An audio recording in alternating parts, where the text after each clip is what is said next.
Нова тема на редниве минути во Македонија наутро, на кое што вовет ни дава повторно колешката Славица Величковска во новолинковско вклучување. Болката е огромна, но правдата е задоволена, Славица. Ова го изјавија родителите по објавувањето на пресудата во Штипскиот основен суд, со кое што убиецот на нивната ќерка Емилија Пешева беше казнат на доживотна казна затвор. Тој го призна делото, на оваа казна инсистира и родителите и адвокатот. Оно што сакам да прашам како вовед во темата и разговорот со соговорничката која што ни пристигнува. Дали оваа пресуда ќе има ефект во однос на превенцијата од насилство врз жените и можеа ли институциите да го спречат ова? Токму така, Кристина, тоа си го поставуваме сите ние најповеќе секако родителите на убиената Емилија Пешева. Можеа ли институциите да направат нешто да се спречи оваа трагедија? Велат дека тие направиле се што можеле како родители, односно редовно го пријавувале насилството кое траело со години од страна на партнерот на нивната ќерка.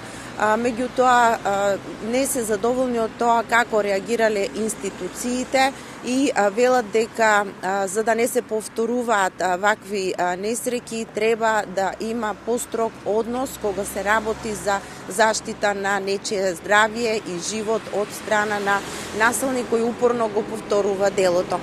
Ги снимавме изјавите на родителите после донесувањето на пресудата, како што кажа и тие изјавија дека ништо не може да ја врати нивната ќерка, меѓутоа на некој начин чувствуваат некаква сатисфакција од оваа висока казна која основниот суд му ја изрече на Фадил Зенелов, бидејќи се утврди дека и тој самиот признат дека го сторил делото вршејќи семејно насилство. Значи осуден е по членот кој вели дека е вршено семејно насилство и при тоа вршење на свиреп начин е убиена Емилија. Овде предлагам да ги слушнеме изјавите на родителите. Не може да излече болката. Она нема да се врнама. Работа е такви луѓе да нема. Имаме сите деца, нели, ако и сега пријави некој како ја што сум пријавувала, да се презимат одма мерки и да се затварат тие луѓе.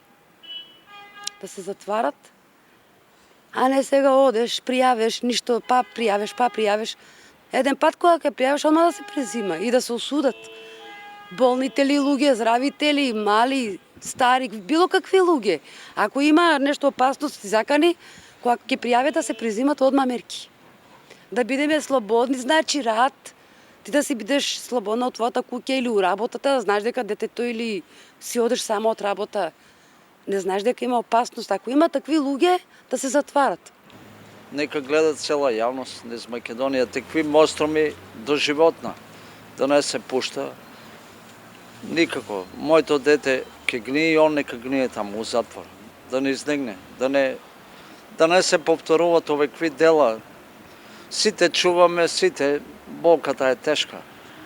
Да изгубиш ќерка 29 години е многу тешко. Ја не можам да се... Јас сум со пресудата задоволен, презадоволен. Ама да не случуваат овакви работи. Чуваме сите ќерки, деца, многу лошо. Мене ме погодива во, не знам, колко ќе живеам и така, не знам.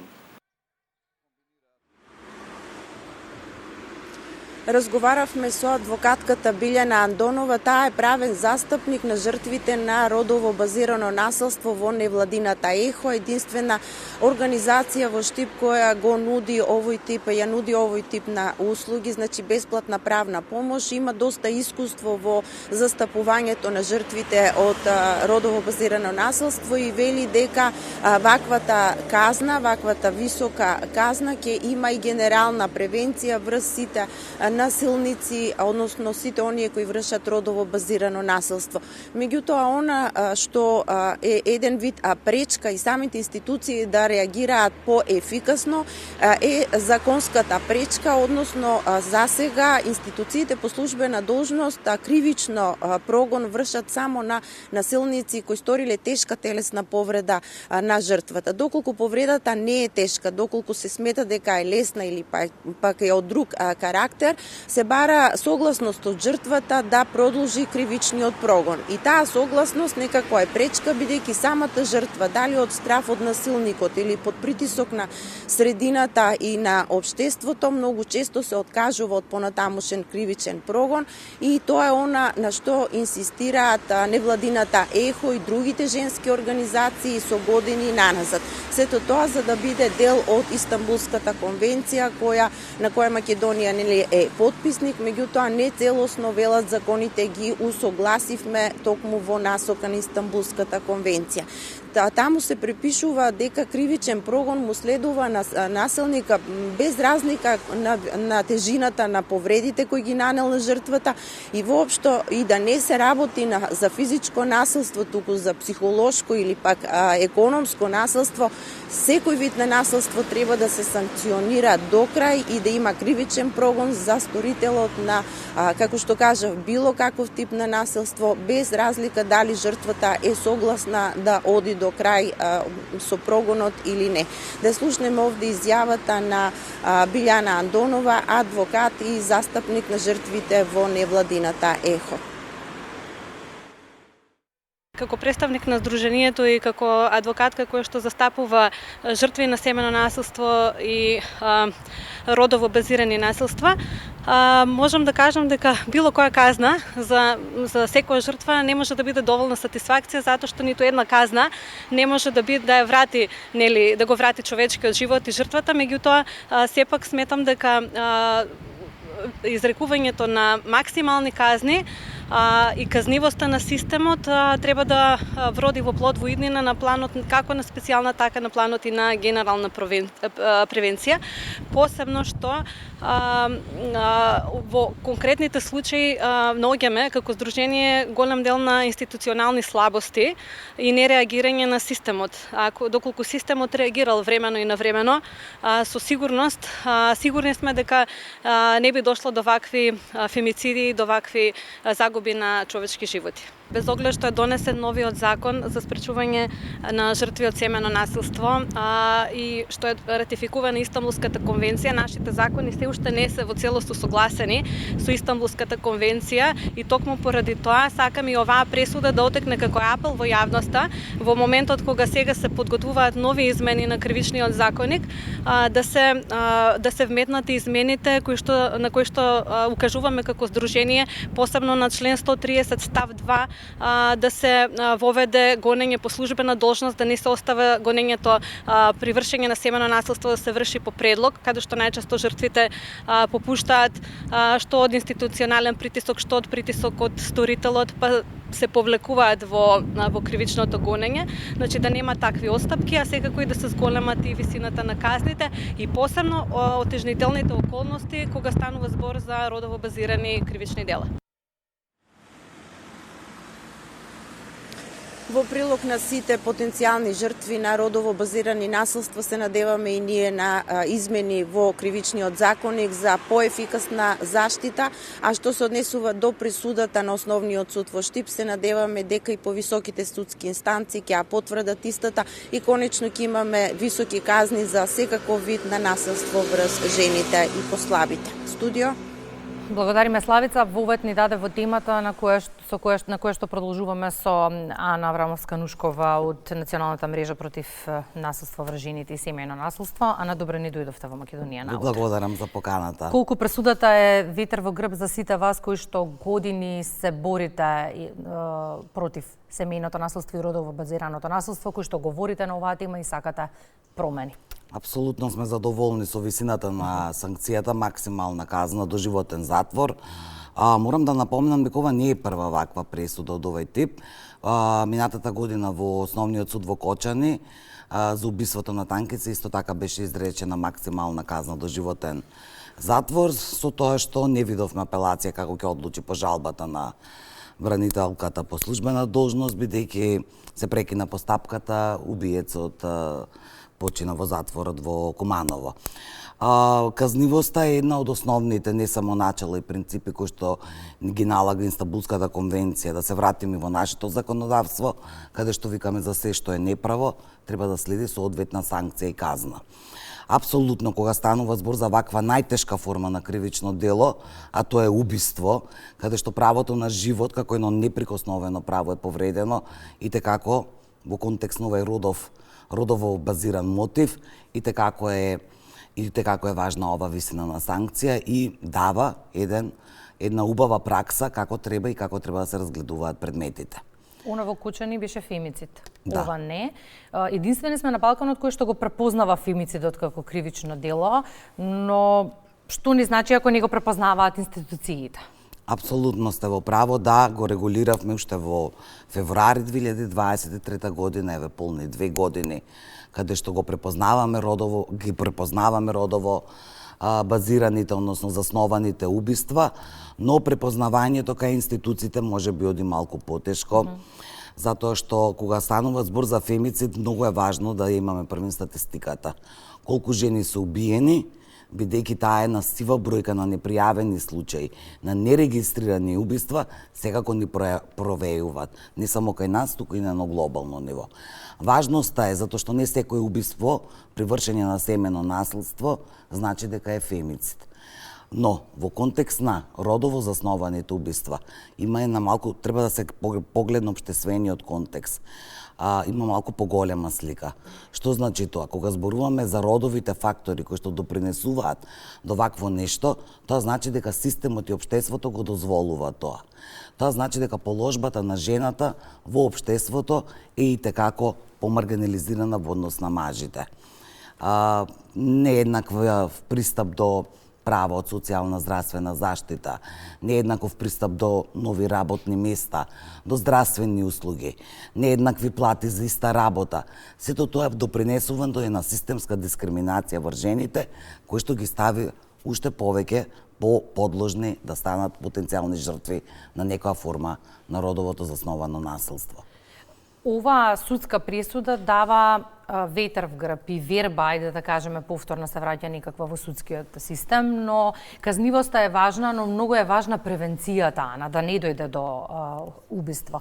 Гледаме и во оваа ситуација и во ситуацијата со Кучани. Неколку пати било пријавувано, системот ги игнорирал пријавите, неколку пати и родителите алармирале. Како и од каде треба да се почне во однос на промените кои треба да ги правиме во моментов во системот?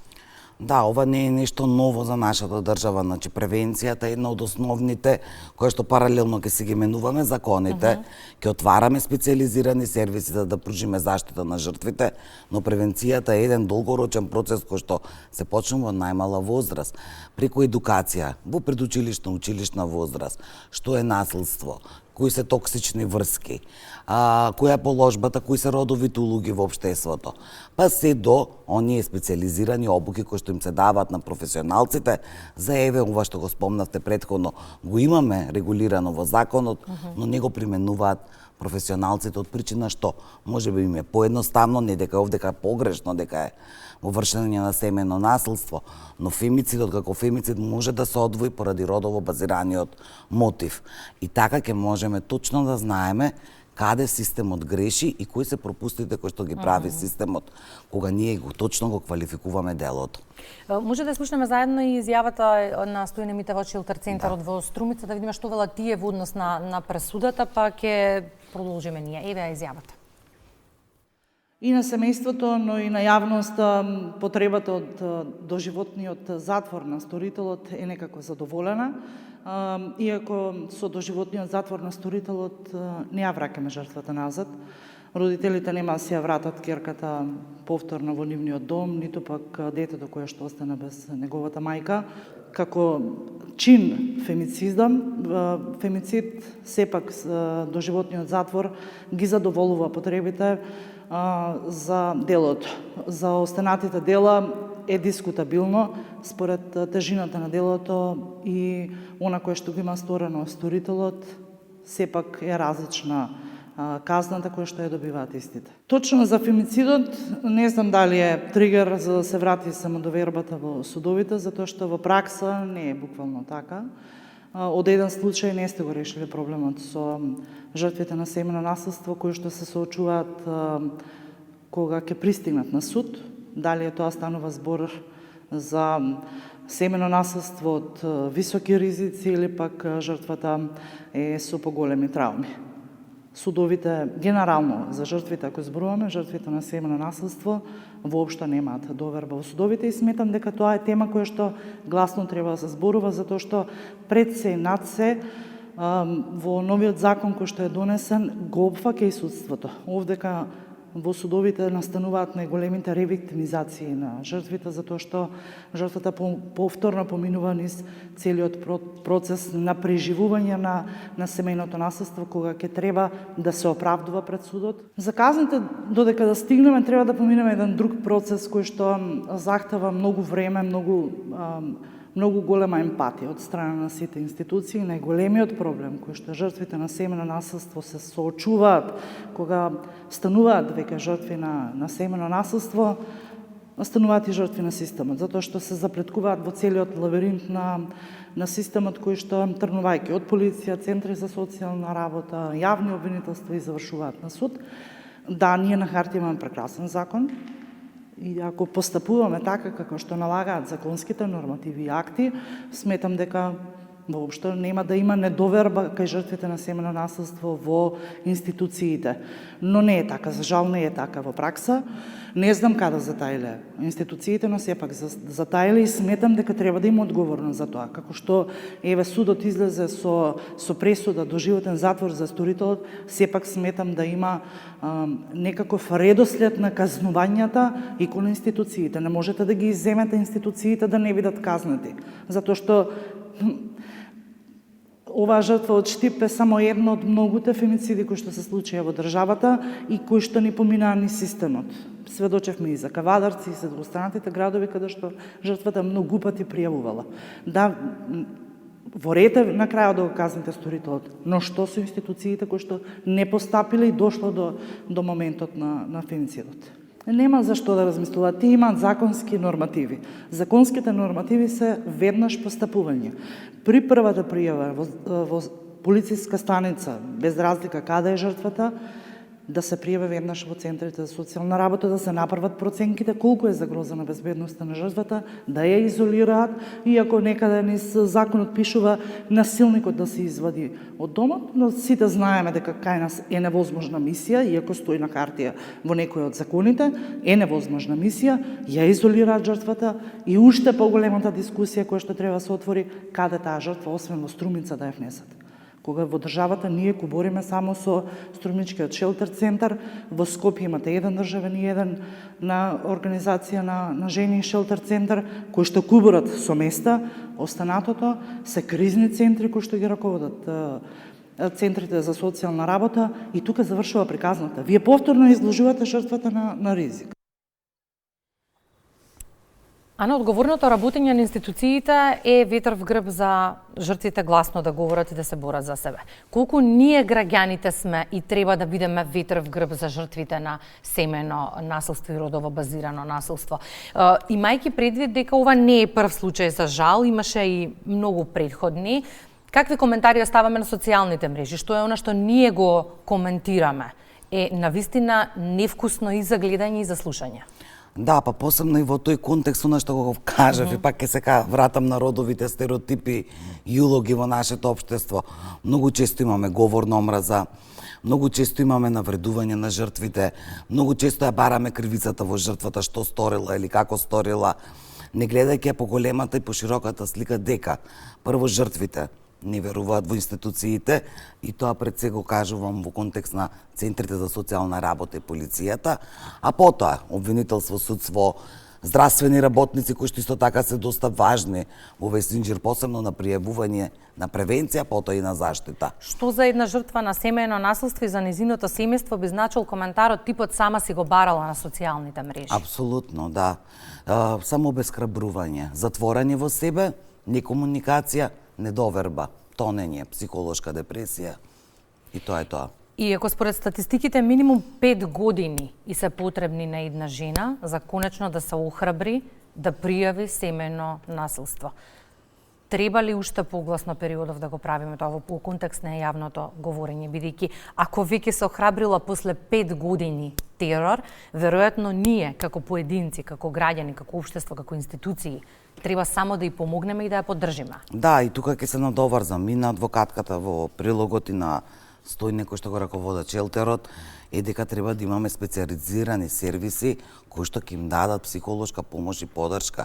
И тоа не само еден третман, него подолгорочна, како би можеле да се охрабрат, како би можеле да го процесираат пријавувањето, да не ја повлекуваат пријавата во полиција кога има телесна повреда, ова што го говоревме, а од друга работа како полесно да ја напушта таа насилна средина и да го започнат процесот на реинтеграција.